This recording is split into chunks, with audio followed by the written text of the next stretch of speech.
so si police none Uganda emisango egirimu nti ono yandyazaamaanyiza ebiseera ebisinga poliisi egigoba nebayita mu ebi nebabuuza kiki ono n'omusasula era kasitakkiriza ndi nja musasula babaga mugende mu nnaku mmeka nti weziti okiwulira kugamba bwe kibanga abaana abali ebweru nga ali supposed kubeera nga avunaana mukama we amumakinga ku kyatamuwadde musala gwatasasudde lwaki onkozesa nnyo nga waliwo ne contract gye musobola omukyekingiramu lwaki gavumenti tesaawo enforcement ku ekyo era ne mukama w'omwana oyo n'avunaanibwa bwe kiba kyetaagisizza kubanga naye yeekomiitinga lwaki ate kampani zifuulinga bezitwala nti abo ofuna obuzibu gamba oyo akutulugunyiza ku lwepinze mugamba akutwale ku poliisi gwe wano olaba kisoboka ne wano e Uganda omuntu n'akutulugunya aye namaana akwetwalira ku poliisi ne bwoba ovuga wano n'otomera gwavaamu ate n'otwala gw'otomedde ku poliisi oba oyanga omangu genda kweripotinga exactly oba n'odduka which is almost a common behavior nti adduka okwetaasa kuba osobola nayo mumukolako mu justice kakati mbogamba kadaama ali mu nyumba abonaabona era nkitunulira abaana bano group eyo ababuloga eyo eriku abaana ababuloga abamu babuloga nga basinzira Dubai basinzira anyway bagamba bannaabwe babateekamu embeera y'okujagalala ate nga ali mu danger zone okujagalala so nga ate alina backup omwana ono kadaama tamanyi nti contract ono gye baamuwa contract eyo eina amakulu naye mwasobola okweripa neeripa mukama we n'amuliyirira n'okumuliyirira nga takoze just lwakukkiriza kitya obonyonyola iyo enforcement gye twagala gavumenti ekoleki ekwase mu nkola kati boba nze I am a student of diplomacy and international relations as well as a human rights defender. I defend human rights regarding migrant workers. Mbadde ku kyeyebanga I have experience and expertise in this labor sector. Kakati bwe nkunnyonnyola kino njagala ofumiitirize nnyo ate wano wali sensitive kubanga yewabuzaabuza buli omu ne gavumenti omuli bano abaasoma swaswa abaasoma biki bonna tebategeera kye bakola. They either lack experience or expertise onto the technical know-how on what they have to do. Nti omukozi for instance singa oyina endagaano ng'oli mu ggwanga eri Saudi Arabia oba Dubai n'omakinga bulungi endagaano oyo n'omanya mukama wo asobola okukolera ensobi oba naye osobola omukozeseza ensobi kuba baba Warabu amanya nti singa njogeza omwana ono ebigambo bibiri mba mmaze omukozesa ensobi nze ne banziriza sente zange biriwa mutulugunye mutizinge mukoleko kyakala mukyokole amala ayogere nti nzizaayo Uganda okiwulire amala ayogere nti mbikoye ntwala ku office kasita akyogera kitegeeza yeefundukudde okuva mu civil arrangement okuva munda mbadde njagala okwongera okugeziiza ensonga eri nti criminal matter eneya ey'omwana nga abadde afunye mu butakkaanya mu ndagaano tewani nsonga emutwaza ku poliisi oba emugambisa kugenda ku poliisi oba kudduka kati gwe wa kampani bw'ova eno ng'ogambye omwana nti dduka bw'oba nga bakutulugunya odduke ku poliisi kyokka nga ate mu ndagaano wamuteeramu akagamba run away is a crime aba is not allowed kasita okikola tugenda gufuula musango you don't know adduka mu mbeera ki oba babadde bamutaddeko kiso oba babadde bamutuusizaako embeera enzibu how can run away become a crime? Secondly, bwadduka lwaki omugamba agenda ku poliisi kubanga poliisi bawabayo criminal matters akitegedde atya nti mukama we kyamukoze it's a crime osigera oba it's not a dispute just a simple misunderstanding mubyawula mutya kuba gwe bwona ogamba nti agende bugenzi ku poliisi ekyovola poliisi olumu batuukayo poliisi nemubuuza nemugamba addayo ewa mukamawo awo naabula oba kale tulagire mukamawo waali oba ne bamuyita bwe bamuyita agenda okulanga mukama we baddamu bamuwa bamugamba addayo wa mukamawo kati ono omwana takitegeera nti lwaki bamugamba addayo wa mukama we poliisi yeewalawala kuyingira mu civil matters kuba teziyinaako jurisdiction tewali bujulizi bw'oleeta ate ekyokubiri kati mawanga nga Saudi oyo yennyini akuwaabira ate yalina okujja ajulire nti ddala byogera bituufu ng'olaba tolaba nti awaliwo bulipo mu kafara system ye maharamuwo yakulinako obuyinza nti toyina kapasite yante yetengeredde nti gwosobola okujja n'owaaba omusango ne guba nga gutuukirira bamala kuyita ono ate gwowaabira n'akakasa wamu ono byayogera bituufu naye ngaokakasa asobola okujja n'ayogera nti byenjogera bituufu tasobola. Kati awo kampani eno weeyingirirawo ku mwana ono gy'aba alina okusookera nga tannagenda ku poliisi n'aginnyonnyola obuzibu anti awo kyembuuza n'aginnyonnyola obuzibu bw'asanga ne bayita omugoli confusion gye tubaddemu emabega yonna nakatesaawo eno kampani omuwarabu gye yasasula eyingirawo okukola ki ng'olaba esobola bosi waayo naye n'oli ye bosi waayo omuwarabu yasasula kampani yawa eyingirawo okukola ki omuwarabu yasasula gavumenti yawa nayo yennyini gavumenti ekizibwa kuyingirawo kati awo nja kutwala mu kawaayira ka diplomasi era luli nebaza honorable Betty Among minisita wa Labour mwebazaako ebimu by'abakozi yavaayo yalina conference gye yalimu nakistatinga straight away nti waliwo emitimu mu diplomasi wa embassies ebitasobola kukolera ku baana baffe bano kubanga bano specifically bakozi era bava eno nga bali mu kategole ya bukozi balina ebibatawaanya nga tebiri mu interest za embassy ba embassy eri restricted under the Vienna Convention to intervene. Embassy gowe nandaba teina buyinza kuwolereza munansi wayo yenna teina buyinza kuwolereza ebigambo byawe embassy ya Uganda embassy za Uganda buyinza kuyolereza munna Uganda teina buyinza tekkirizibwa wadde n'omundi n'ogumu okola nga looya w'omunna Uganda eyetwala oba yagenda mu nsi yonna gyali gyeri nga ye inayo jurisdiction wabula embassy obuvunanyizibwa protection eyina obuvunanyizibwa oba amnesty okusaba ebisonyiwo gwebasabira ekisonyiwo abeera atya abeera yaguziza oba teyaguziza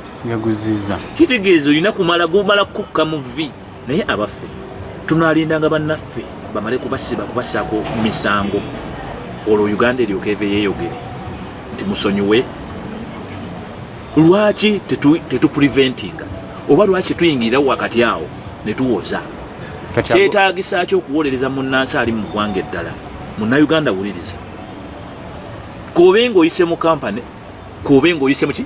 kyetutasuubira nti bw'oba oyise mu kampani nti ate yeyina okuwala oyo agenda okuwolereza kubanga singa mukama waayo muwala bw'akitegeerako nti ate kampani yakuleeta yereese looya akukaba kamanyiiro bw'oba olina common sense toola kaba kaki kamanyiiro kubanga otandika otya okunvuganya nga gwe yampereza ono misikini atayagala kukola kuba ye mulabanga ga atayagala kukola ate n'otusindika omuntu ajje omuwelooya anvuganye nga nze yakusasula kitegeeza bizinesi soba kola ki kutambula obaawo oba okutulawo bizinesi yaabwe in other words owa kampani alina kusirika busirisi alina kusirikako olwo aleke gwe bayita lawyer kyovula nti wano bwe tufuna emisango oba guli civil oba guli criminal tebakukkiriza kumala gwewolereza gwe mu kooti gweyewolerezaayo you get a lawyer ate abibadde namu you just go to a law firm and get a lawyer n'agenda n'omunyonyola omusango ate nayo tomulimba olina omubulya byonna bye wakoze kati ye n'alaba wawa punching holes mu mateeka n'agenda achallenginga ki case mu kooti lawyer yakukiikirira kakati obuzibu bwe buli kwe kubeera nga ffe bannayuganda n'okwematiza tetukimanyi nti ne bw'oba ogenze ebweru ng'oli wekka oba ng'oyise mu kampani wateekeddwa okubaawo private arrangement erina okuyingira mu nsonga zo atali gavumenti. Abaana bangi bazaalidde ebweru abali e Saudi Arabia bakimanyi muzadde abaana tewali abagaana kuzaala you have your right to conjugal having a sex and all that naye bazadde abaana embassy nesigala nga tusobola kubayamba kulwaki bazadde abaana abo they are in a diaspora arrangement era abaana basigala bali mu gundi eyo status ya kubanga bali protected by the Saudi government banna Saudi pass therefore ojja kulaba nga protection gye bayinza okufuna oba clearance erina kuva mu Saudi wing nga Saudi yetunuulira ne si Uganda embassy yegenda ovaayo mbwe egende basabire abaana baabwe bano be bazaalire Saudi badde Uganda erina kubobo nyine balina okwetwala mu Saudi government nekkiriza bannansi baayo abo abazaalirwayo okukkirizibwa okujjawa Uganda kale kikonfusing abazaalira mu mawanga amalala nti omuntu gozadde mu ggwanga eddala aba munnansi wansi eyo olina kugenda neweetowaza mu nsi eyo nekukkiriza okukkiriza omunnansi waayo oyo okujjawa ne Uganda kubanga oba tebamuzaalira Uganda newankubadde gwe oli munnauganda so ekyo kirina okulowoozebwako. Ekyokubiri nti bw'oba ozizza emisango ebweru ofunye issues oli undocumented tolina mpapula tolina bino tolina biri tolowooza nti ate embase yo egenda kwagala nnyo anti munayo olwokuba musobola okuyimirira ne muginenya no ne bwolaba naye ebawuddisa negenda nebakubako enjawulo kuba officers abali mu embase abo bo kye bakola balaba nga muli basirusiru temutegera kye mulina kukola batandika basaako diversion mujje ku embase kati embase kibeerayo nguzi omwana bamufunisiza olubuto asobola n'okwegendera mu kooti e Saudi Arabia nga alina n'obujulizi bwonna adda mu bya embase ekoze etya ebiyingiremu nga embase eyita mu Warabu nga bagenda mu ddiiru nga babikkirira omuwarabu gwe nga bakuwaayo kooti ya Saudi otambula ojjo obyangatana na lubuto okitegeera kakati abaana bangi babalyazamanyiza mu mbeera eyo until we shall understand n'abakulu abakola mu embassies abakola mu foreign affairs okutegeera they cannot work alone even though bavunanyizibwa ku jurisdiction eyo naye they cannot work alone without the diaspora members without the communities ezaba oba okukolagana n'obukulembeze bw'abaana bano abakolera ebweru beat in categories musobola okugamba tulina category y'abakozi abava wano nga bo automatically the economic migrants ate ntubako ne category nga bo bafuluma eggwanga ne bagenda mu nsi ziri nga they are political migrants those all remain Ugandans kuba political migrants bava wano balaba nga atuuse ebweru naggulawo blog channel and kuvuma government abo we bali ava wano n'agenda ku asylum nabo ba economic banakunkunyedda bakadaama bange ava wano nga ye ekimututte kunoonya mitwalo 9 talina kirala unfortunately abamu batuukayo n'aba confused n'ayogera nga ate political migrant ng'ate yagenda ali just economic ne bimu confusing nga naddako nako kuvuma government agivuma mu ngeri ye obusungu ne bumusukkako confusion eyo gye babaamu ntategera kyalina kukola alina okubanja eddembe n'atali banja alina okumanya kyategetuka n'atakimanya n'amixing ensonga kubanga singa oli oyagala kuvunaana government wano bwoba ofulumawo oteekeddwa okubanga olagire eddala nti olina nakakwate ku government lwaki atogenda mu system za government lwaki kyekikutwala mu company era ojagala bonna ba political asylum seekers bakukuta buki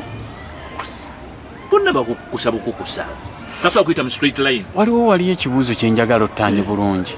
Waliwo enjogera egamba mu bantu abali ebweru eyo nti ensi ezo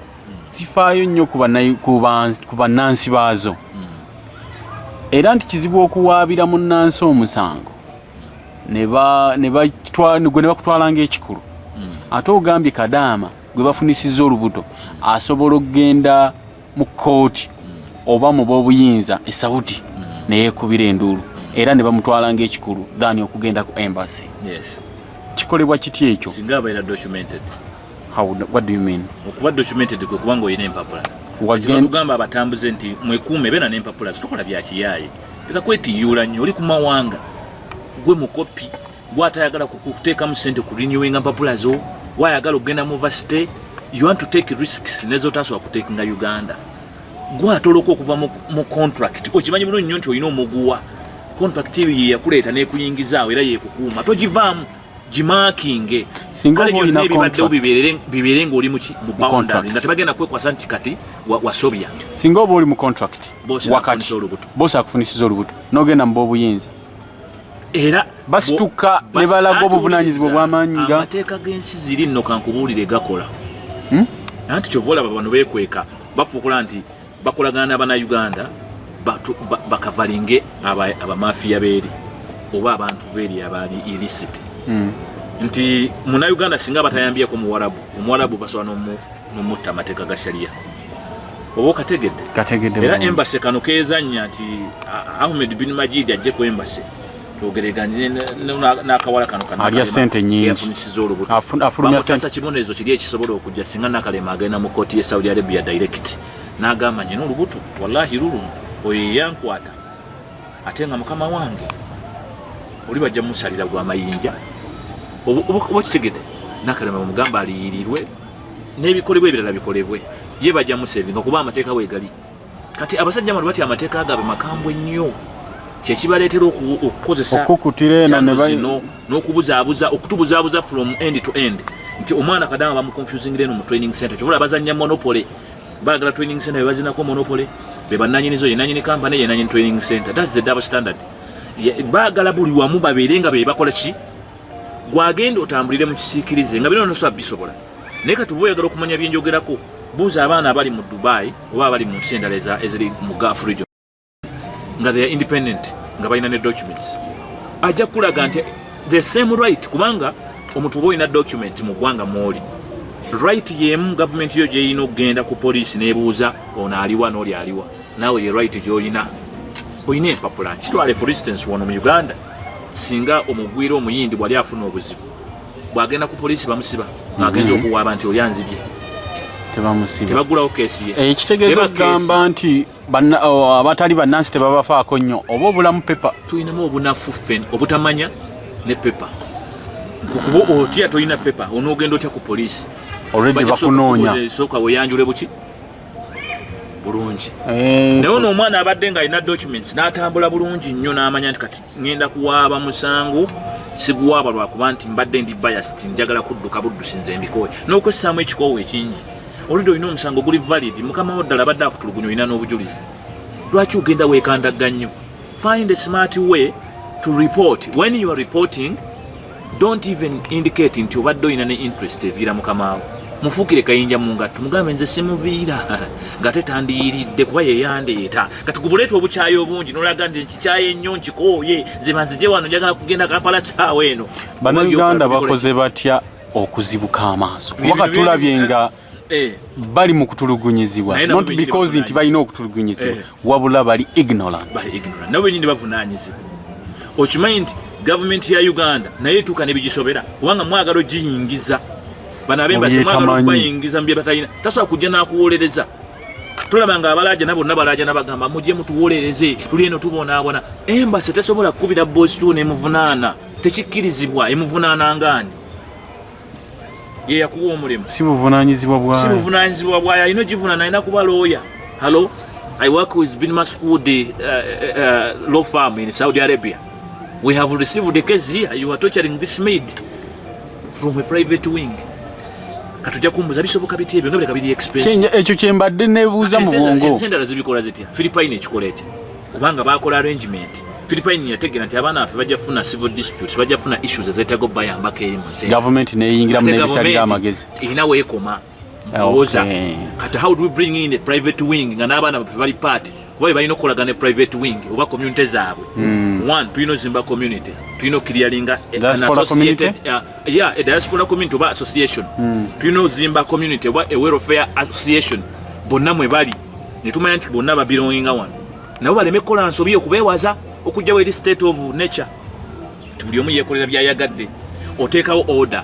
Aba Philippine bonna bavaayo nga bamanyikidde mu kibiina kyabwe kiyitibwa OA. Bonna mwe bayita. Nti oli member wa OA, okay, olina obuzibu oli luddawa. Kashigeza OA